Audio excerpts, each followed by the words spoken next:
وَإِذْ أَخَذْنَا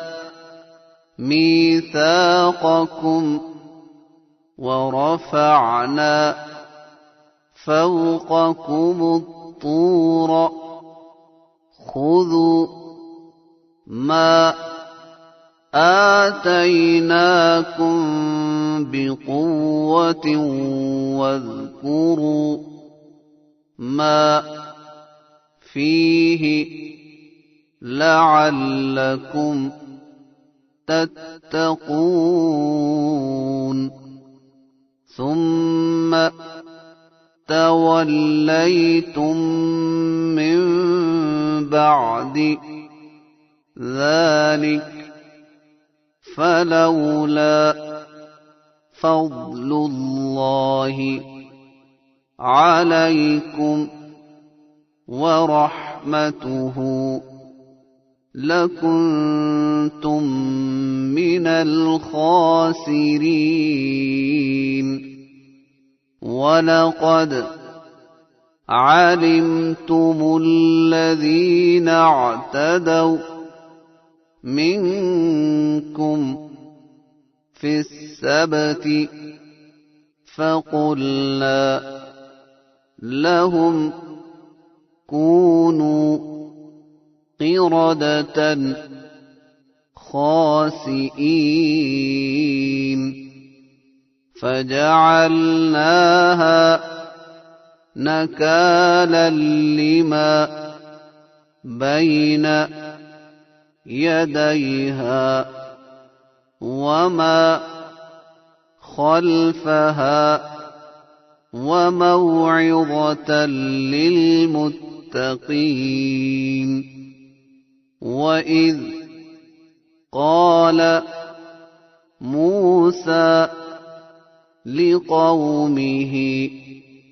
إِنَّ اللَّهَ يَأْمُرُكُمْ أَن تَذْبَحُوا بَقَرَةً قَالُوا أَتَتَّخِذُنَا هُزُوًا قَالَ أَعُوذُ بِاللَّهِ أَنْ أَكُونَ مِنَ الْجَاهِلِينَ قَالُوا ادْعُ لَنَا رَبَّكَ يُبَيِّن لَّنَا مَا هِيَ قَالَ إِنَّهُ يَقُولُ إِنَّهَا بَقَرَةٌ لَّا فَارِضٌ وَلَا بِكْرٌ عَوَانٌ بَيْنَ ذَلِكَ فَافْعَلُوا مَا تُؤْمَرُونَ قَالُوا ادْعُ لَنَا رَبَّكَ يُبَيِّن لَّنَا مَا لَوْنُهَا قَالَ إِنَّهُ يَقُولُ إِنَّهَا بَقَرَةٌ صَفْرَاءُ فَاقِعٌ لَّوْنُهَا تَسُرُّ النَّاظِرِينَ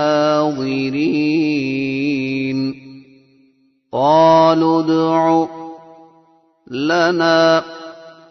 رَبَّكَ يُبَيِّن لَّنَا مَا هِيَ إِنَّ الْبَقَرَ تَشَابَهَ عَلَيْنَا وَإِنَّا إِن شَاءَ اللَّهُ لَمُهْتَدُونَ قَالَ إِنَّهُ يقول إنها بقرة لا ذلول تثير الأرض ولا تسقي الحرث مسلمة لا شية فيها. قالوا الآن جئت بالحق فذبحوها وما كادوا يفعلون. وإذ قتلتم نفسا فادارأتم فيها والله مخرج ما كنتم تكتمون. فقلنا اضربوه ببعضها كذلك يحيي الله الموتى ويريكم آياته لعلكم تعقلون.